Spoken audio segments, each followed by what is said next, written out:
Oi, eu gostaria de iniciar a reflexão de hoje partindo não apenas de um ponto teórico, mas também da experiência concreta da comunicação vivida no cotidiano. Entre 2005 e 2007, eu trabalhei como repórter e locutora na Rádio Piratininga de Jaú, a cidade onde eu vivo.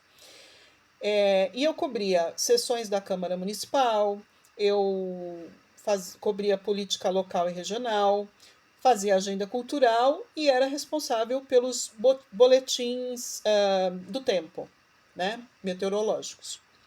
Naquele período eu entrevistei muitas figuras públicas distintas, né? O Paulo Maluf, José Serra, o Aloysio Mercadante, o Newton César, o narrador esportivo da Jovem Pan, o jogador Afonsinho, o psiquiatra Issam Tiba, a atriz Miriam Rios, o cantor Maurício Manieri, a dupla Bruno e Marrone, no Festival da Expo Jaú. Enfim, entrevistei muita gente. Mas eu também vivi uma das entrevistas mais difíceis da minha jornada profissional, que foi conversar com o coronel Biratã Guimarães, uma figura associada diretamente ao massacre do Carandiru. Anos depois, estudando teoria da comunicação, e hoje, nos estudos dialógicos da linguagem e verbo e vocovisualidade, eu percebi algo profundamente importante. Eu já tinha vivido empiricamente muitos fenômenos que depois eu encontraria em autores como McLuhan, como Bakhtin, Voloshinov e como na professora Luciane de Paula. Então hoje eu quero refletir justamente sobre isso. Como a voz, a palavra, o imaginário, a tecnologia e a ideologia organizam a nossa experiência contemporânea de comunicação. Primeiro a gente tem que partir de um ponto essencial. A comunicação não é apenas transmissão. É um dos grandes equívocos da modernidade imaginar a comunicação apenas como transmissão de informações. Na perspectiva dos estudos da linguagem, especialmente em Bakhtin e Voloshinov, a linguagem não é um mero transporte de conteúdos. A linguagem organiza relações sociais, disputa sentidos, refrata ideologias, produz identidades, organiza afetos, constitui historicidades, né? Valentim Voloshinov afirma que todo signo ideológico emerge das relações sociais concretas. O que isso significa? Significa que não existem palavras neutras. Então, toda palavra responde a outras, antecipa respostas, carrega memórias históricas e manifesta disputas axiológicas. Aí, nesse ponto, eu trago McLuhan para a discussão, porque McLuhan rompe com a ideia de que os meios seriam simples canais de transmissão. Para ele, o meio é a mensagem. O que isso significa? Isso significa que as tecnologias alteram profundamente a nossa percepção, a nossa sensibilidade, a nossa temporalidade, a nossa cognição, a sociabilidade e as formas de atenção. Então, os meios não apenas transportam conteúdos, eles reorganizam a experiência humana. Aí McLuhan propõe a conhecida distinção entre meios quentes e meios frios. Então, eu quero fazer aqui um adendo, porque no vídeo passado eu fiz uma certa confusão com os exemplos, mas hoje eu pretendo me redimir, tá? Então, vamos lá, agora eu vou fazer certinho. Então, os meios quentes, segundo McLuhan, são os meios de alta definição sensorial. Eles oferecem muitos dados perceptivos que já relativamente são completos pro receptor, né? Então, por isso, eles exigem menor preenchimento imediato. Exemplos clássicos dados por McLuhan: o rádio, a fotografia, o cinema, o livro e o jornal impresso. Os meios frios são meios de baixa definição sensorial. Exigem maior participação do receptor para completar os sentidos. Então, os exemplos do McLuhan são a televisão analógica, por isso que eu causei confusão, o telefone, a fala cotidiana, os seminários, histórias em quadrinhos, enfim. Então, por que a televisão era fria para McLuhan? Isso costuma causar estranhamento hoje porque a gente associa a televisão à hiperestimulação contemporânea. Mas McLuhan analisava a televisão nas décadas de 1950, 1960, e a televisão naquela época possuía baixa resolução, tinha uma definição limitada, e ela exigia, sim, um maior preenchimento perceptivo do espectador. Por isso ele classificava a TV como um meio frio. Já o cinema, com alta definição imagética, a narrativa mais fechada, né, aparecia como meio quente nas classificações dele. O jornal impresso e o livro também aparecem como meios quentes em McLuhan. Por quê? Porque oferecem alta definição visual, organizam linearidade tipográfica, estabilizam a informação e estruturam a leitura contínua e racionalizada. A virada de página, né, pode ser um exemplo de uma leitura contínua e racionalizada. Mas aqui surge um ponto para a gente analisar.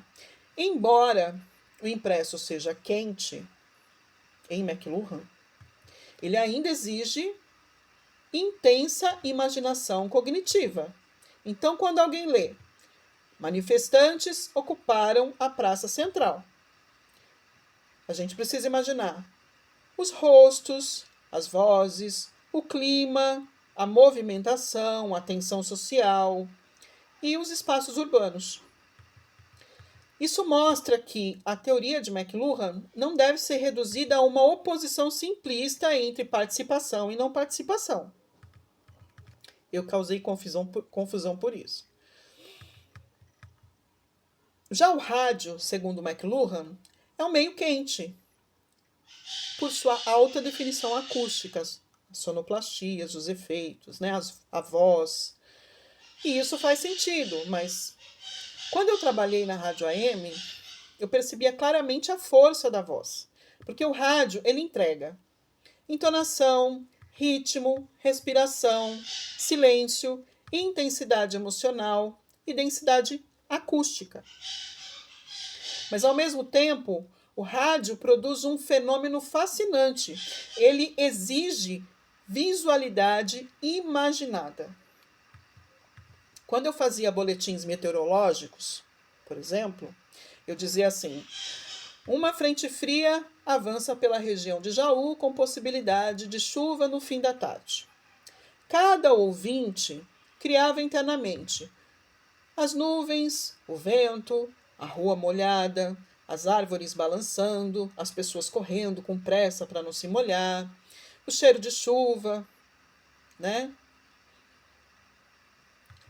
Ou seja, embora seja um meio quente em McLuhan, o rádio mobiliza intensa participação imaginativa.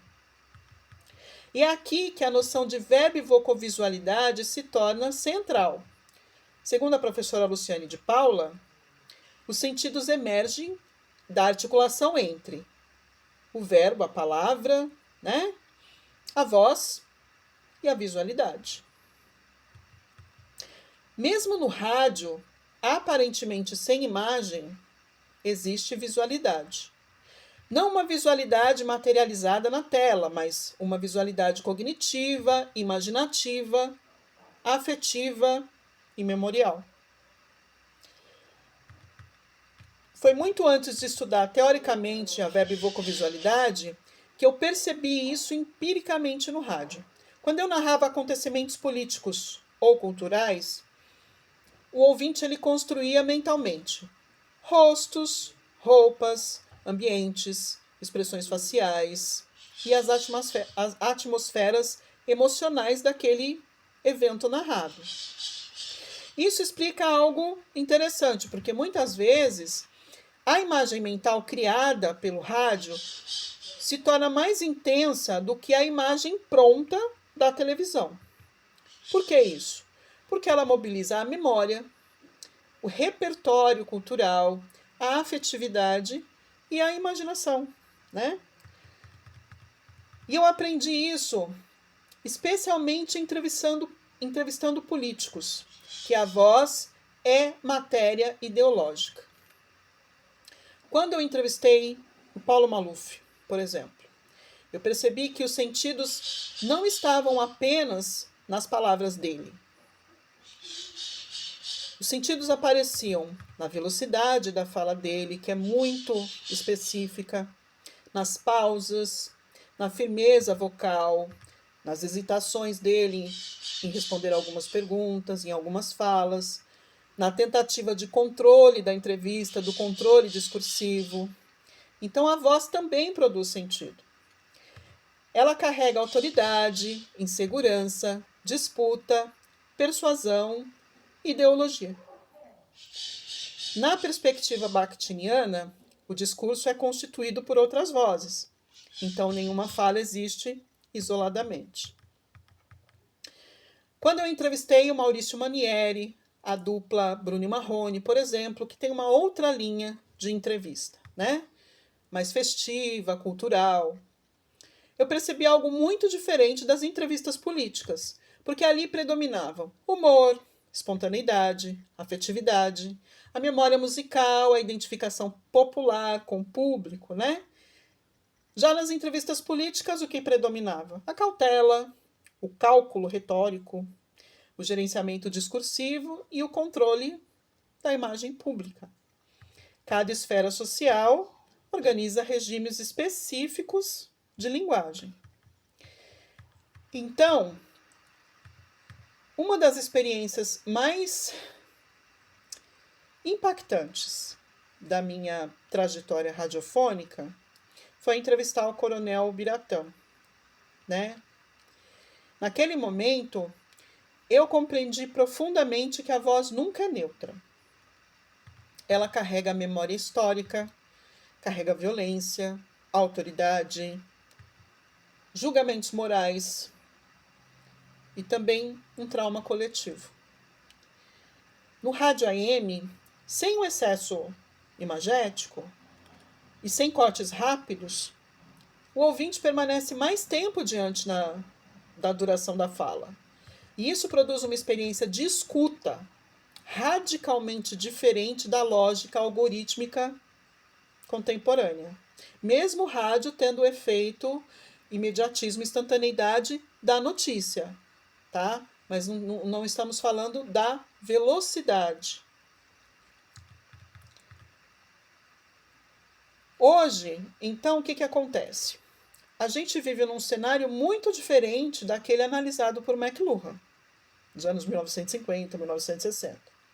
As plataformas digitais, elas combinam imagem, voz, texto, interação, hipertexto, algoritmos, métricas, vigilâncias de dados, né? O TikTok, por exemplo, não se encaixa perfeitamente nas categorias quente ou frio. Ele mistura hiperdefinição visual, aceleração, participação interativa, repetição algorítmica e fragmentação extrema de atenção.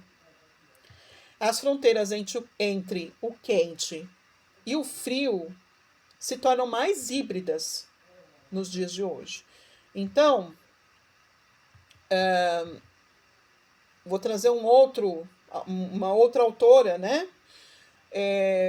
Para a gente pensar o algoritmo como um novo mediador, né? A José Van Dijk, ela diz que as plataformas digitais não são neutras. Os algoritmos, eles organizam, segundo ela, o que aparece, o que viraliza, o que desaparece e o que permanece visível. Então, o algoritmo determina o sucesso do seu enunciado, ou não. Se McLuhan mostrou que os meios reorganizam os sentidos humanos, hoje a gente precisa compreender que os algoritmos reorganizam a visibilidade, a circulação discursiva, a memória social e os regimes de atenção. Curiosamente, a cultura digital recolocou a voz no centro. Então, hoje a gente tem podcasts, áudios do WhatsApp, lives, vídeos narrados, transmissões ao vivo. Então, a gente vive uma reoralização tecnológica da cultura. Mas agora, tudo isso atravessado por monetização, por métricas, por plataformas, por um capitalismo de vigilância. O que o rádio nos ensina hoje, então? A experiência do rádio AM ensina algo profundamente importante para os dias de hoje. Escutar exige tempo, a importância da escuta. Na lógica algorítmica dos dias de hoje, tudo acelera, tudo fragmenta, tudo disputa a atenção imediata. Mas o rádio ensinava a duração, a escuta, a presença, o ritmo, a construção gradual de confiança. Então, concluindo, a história da comunicação não é apenas a história das tecnologias, é a história das formas humanas de presença. Dos jornais impressos ao rádio, da televisão às plataformas digitais, a gente continua produzindo sentidos por meio de palavras, vozes, imagens, sentidos, silêncios, ritmos, afetos, disputas ideológicas, tudo isso em circulação social. A verbivocovisualidade revela exatamente isso. O sentido nunca nasce apenas da palavra. Então, ele emerge da articulação entre a voz, do corpo, o imaginário, a materialidade, a historicidade e a tecnologia. Talvez, o rádio tenha ensinado algo que os algoritmos contemporâneos frequentemente esquecem. A comunicação humana não é apenas velocidade. A comunicação humana é presença, é escuta, é relação. É isso.